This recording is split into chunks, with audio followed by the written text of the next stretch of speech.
Gözleyeyim. Hazırsan Zeynal? Bəli. Dedik, Azərbaycanda feodal münasibətləri neçənci ildə əsrdə yaranıb, neçənci ildə sonlanmışdı?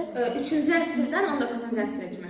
Aha, yaxşı. Avropada 5-ci əsrdən 17-ci əsrə kimi. Azərbaycandakı feodal münasibətlərin Avropadakı feodal münasibətlərdən əsas fərqlərini say. Feodalların şəxsi təsərrüfatı Avropada var idi, Azərbaycanda yox idi. Kəndlər feodallardan şəxsən asılı idi Avropada, Azərbaycanda isə yox idi. Birinci Şapurun hakimiyyət illəri, Birinci Şapur 241-dən 72-yə kimi. Urnayevin hakimiyyət illəri, 313-dən 372. uzun müddətli Sasani mərzbanlığı, 510-dan 629-a kimi. 629-a kimi. Yaxşı. Misir dövləti nə vaxt yaranıb? Vahid Misir dövləti.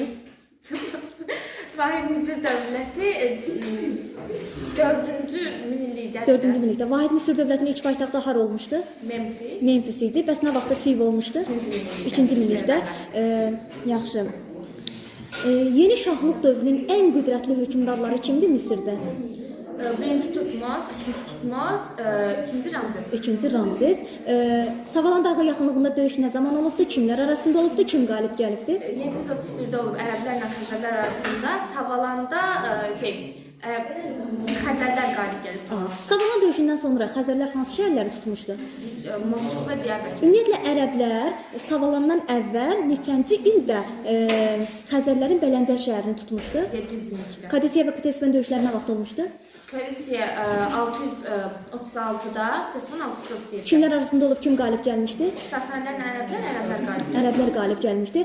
Cavanşirin hakimiyyət illəri? Cavanşir 642-dən 81-ə kimi. 81-ə kimi. Qısa müddətli Sasani mərzbanlığı dövrü? Qısa müddətli 463-dən 87-yə kimi. 87-yə kimi olan dövrü. Ümumiyyətlə Albaniyanın paytaxtı hara olmuşdu ilk əvvəllər? Əvvəllər Qəbələ oldu. Bəs nə vaxt Bərdə olmuşdu?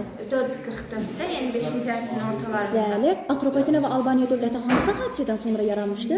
Yəni Makedoniya İskəndər imperiyası parçalanmışdı. neçənci əsrdə parçalanmışdı? Ermənilər 4-cü əsr. Erdən əvvəl 4-cü əsrdə. Atropatenanın paytaxtı olmuş şəhər Qazaka idi. Ümumiyyətlə həm şimalda, həm cənubda yaşayan iki tayfa vardı. Yəni Atropatenada, Albaniyada hansılardır? Kaspi və Kadusu tayfaları idi. İskit şahlığı neçənci əsrdə meydana gəlmişdi? İskit Erdən əvvəl 7-ci əsr. Erdən əvvəl 7-ci əsrdə. Manna nə vaxt yaranmışdı? Manna Erdən əvvəl 9-cu əsr. 9-cu əsrdə. Mannanın paytaxtı olmuş şəhər İzurt idi. Mannada ən qüdrətli hökmdar, canşinlik sistemi yaradan hökmdar. Ümumiyyətlə üsyan nəticəsində